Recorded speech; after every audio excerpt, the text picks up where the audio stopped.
Isang paalala, ang video na ito ay ayon lamang sa aking sariling pananaliksik. Hindi ko nais na pilitin ang sino man na maniwala sa videong inyong matutunghayan. Kung hindi kayo kumbinsido sa mga impormasyon at taliwas ang inyong paniniwala sa kaalamang aking ilalahad, maaari kayong gumawa ng sarili ninyong pagsisiyasat para sa inyong kakontentuhan. Ang videong ito ay gabay lamang sa mas malalim na kaalaman at pag-intindi at hindi gawa ng isang profesional. Naniniwala ako na malaya tayong magbigay ng opinyon at suhestyon bilang malayang mamamayan ng Pilipinas. Maraming salamat po. Nagsimula ang tinatawag nating creeping expansion ng China sa West Philippine Sea noong taong 1988. Creeping expansion ang tinawag dito dahil sa dahan-dahang pag-angkin ng China sa West Philippine Sea. Unang inangkin ng mga Chino ang Itu Aba na parte ng ating teritoryo. Ito ay nagsilbi noong submarine base ng mga Hapon noong ikalawang digmaang pangdaigdig sa kanilang pananakop sa Pilipinas. Ito rin ang pinakamalaking bato sa Spratly Island. Pangalawa ay ang Subi Reef noong taong 1988 kung kailan kasalukuyan noong Pangulo ay si Cory Aquino. Nangyari ito nang hindi nalalaman ng ating gobyerno. Ayon sa mga eksperto, sa panahong iyon ay wala pa umanong ideya ang Pilipinas kung ano ang UNCLOS. Matapos nito ay sinakop naman nila ang Mischief Reef noong taong 1995 at si Fidel Ramos naman ang Pangulo noong mga panahong iyon. Nalaman ito ng ating gobyerno subalit wala ding nagawa ang Pilipinas. Ayon sa marami, tila kinakarma na umano ang China dahil ang mga artipisyal na islang kanilang ipinatayo at ginastosan ng malaki ay tila unti-unti nang nasisira sa pagdaan ng panahon. Sa ngayon kasi ay unti-unti nang nawawala ng silbi ang mga isla ng China.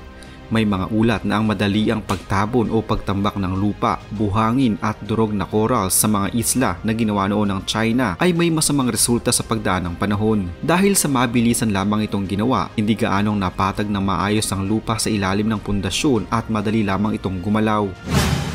Dahil na rin sa malambot ng nakapaligid, kahit na konkreto na ang nasa ibabaw nito, ang ilalim naman ay nasa tubig. Subalit hindi ang paglubog ang tunay na problemang nakikita ng mga eksperto sa mga ginawang isla. Ang tiyak umanong haharapin ng mga inchik ay ang structural integrity o sa madaling salita, sa loob lamang ng ilang taon ay hihina ang kanilang mga ipinatayo. Kapag ang ilalim ay gumagalaw, nabibiyak ang konkreto at magiging delikado. Bukod dito, kilala ang mga Chinese pagdating sa paggawa ng mga konkretong gusali, subalit ayon sa isang pahayagan, ang mga gusaling ginawa ng China sa ibang mga bansa ay madali umanong masira. Ito din ang inilahad ng isang pahayagan sa bansang Africa. Hindi umano naging maganda ang pagkakagawa sa isang kalsada sa Addis Ababa at madali itong nasisira. Ayon pa sa mga ulat, makaraan lamang umano ang ilang taon, maraming aksidente na ang nararanasan sa kanilang mga ginawang proyekto. Sa The Wall Street Journal, binanggit ang problema sa mga konkretong haligi ng dam sa bansang Ecuador na ginawa ng mga Chinese. Ito ang itinuturing na pinakamalaking proyekto na ginawa sa bansa. Subalit ayon sa ulat, maraming ipinatayong gusali sa ilalim ng Belt and Road Initiative ng mga komunista ang madaling nasisira.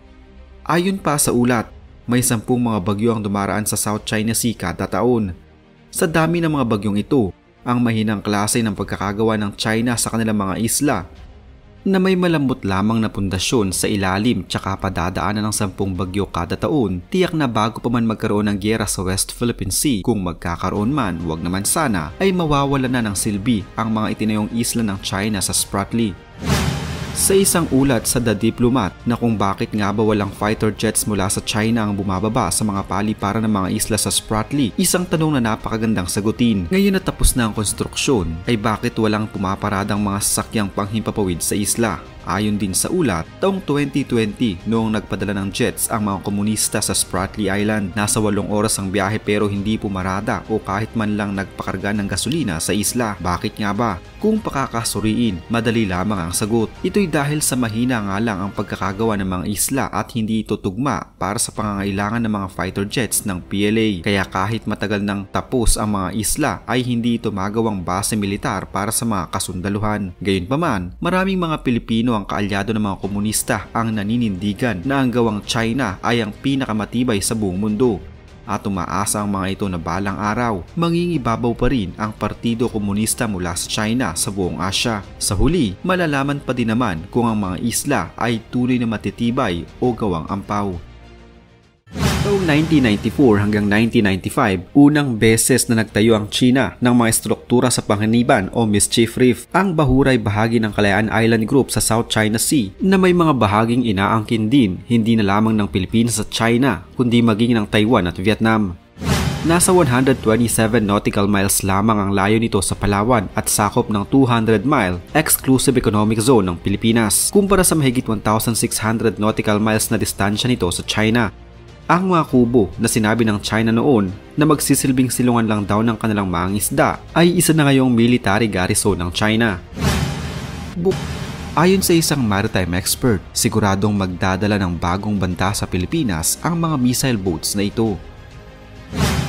May dalawang artificial island na malapit naman sa Julian Felipe Reef sa loob ng tinatawag na Union Banks. Pinakamalapit sa Julian Felipe itong Hughes Reef na nasa loob din ng Exclusive Economic Zone ng Pilipinas o EEZ. Sa gitna nito ay may isang malaking gusali na may 4 na palapag at may 30 bintana sa harap. May mga radar din, helipad, daungan ng mga barko at mga puno.